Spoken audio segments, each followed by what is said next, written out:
নমস্কার, শাওন পাকশালাতে সবাইকে স্বাগত জানাই। আজকে আমি বানাবো রাজশাহী আলুর দম। তার জন্য আমি আলুগুলোকে সেদ্ধ করে নিয়ে কাঁটা চামচ দিয়ে ফুটো ফুটো করে নিয়েছি, যাতে মশলাগুলো ভালো মতো আলুর মধ্যে ঢুকে যায়।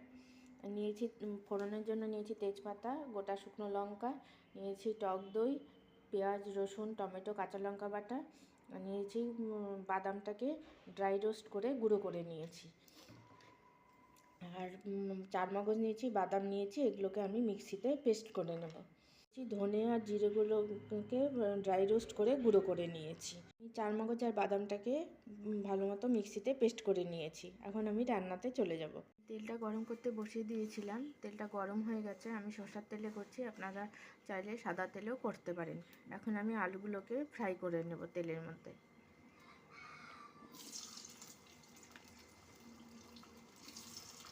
আলুগুলো ভাজা হয়ে গেছে, লাল লাল করে ভেজে নিয়েছি। এখন আমি আলুগুলোকে তুলে নেব। তেজপাতা আর গোটা শুকনো লঙ্কাটাকে ফাটিয়ে নিয়ে ফোড়ন দিয়ে দিচ্ছি। পেঁয়াজ, রসুন, টমেটো, কাঁচা লঙ্কা বাটাটা। পেঁয়াজ, রসুন, কাঁচা লঙ্কা, টমেটো বাটার থেকে যতক্ষণ না কাঁচা গন্ধটা চলে যাচ্ছে ততক্ষণ আমি কষতে থাকবো। এখন দিয়ে দিচ্ছি হলুদের গুঁড়ো, চারমগজ আর বাদাম বাটার মধ্যে টক দইটা দিয়ে দিচ্ছি, দিয়ে ভালো মতো ফেটিয়ে নেব। পেঁয়াজ রসুনের থেকে কাঁচা গন্ধ চলে গেছে আর তেলেও ছেড়ে গেছে মশলা থেকে। এখন আমি চারমগজ, দই, টক দই আর বাদাম বাটাটা দিয়ে দেবো।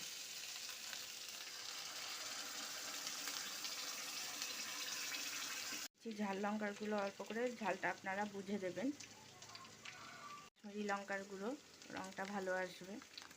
দিচ্ছি পরিমাণ মতো লবণ। গুঁড়ো মশলা দিয়ে ভালো করে এখন আমি এটা কষিয়ে নেব। মশলা কষিয়ে নেওয়ার পরে মশলা থেকে তেল ছেড়ে গেছে। এখন আমি পরিমাণ মতো জল দিয়ে দেবো।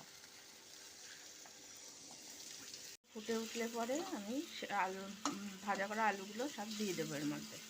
ঝোলটা ভালো মতো ফুটে গেছে। এখন আমি ফ্রাই করা আলুগুলো দিয়ে দেবো। ড্রাই রোস্ট করা ধনের গুঁড়ো আর জিরের গুঁড়োটা দিয়ে দিচ্ছি। পরিমাণ মতো গরম মশলা গুঁড়ো, ড্রাই রোস্ট করা চিনাবাদাম গুঁড়ো। রান্নাটা হয়ে গেছে। এখন আমি নামিয়ে সার্ভ করব। আপনারা এটা বাড়িতে এইভাবে করবেন, খেতে খুব ভালো লাগে। লুচি পরোটার সাথে খেতে খুব ভালো লাগে। করবেন, খেয়ে ভালো লাগলে আমার চ্যানেলটিকে সাবস্ক্রাইব করবেন, লাইক করবেন, শেয়ার করবেন এবং কমেন্ট করে আমার পাশে থাকবেন। আর আরেকটা রিকোয়েস্ট করছি, আপনারা কে কোথা থেকে দেখছেন সেটা আমাকে কমেন্ট করে জানাবেন। তাহলে আমার খুব ভালো লাগবে। এখন আমার রান্নাটা হয়ে গেছে। এখন আমি গ্যাসটা অফ করে দিয়ে সার্ভ করব।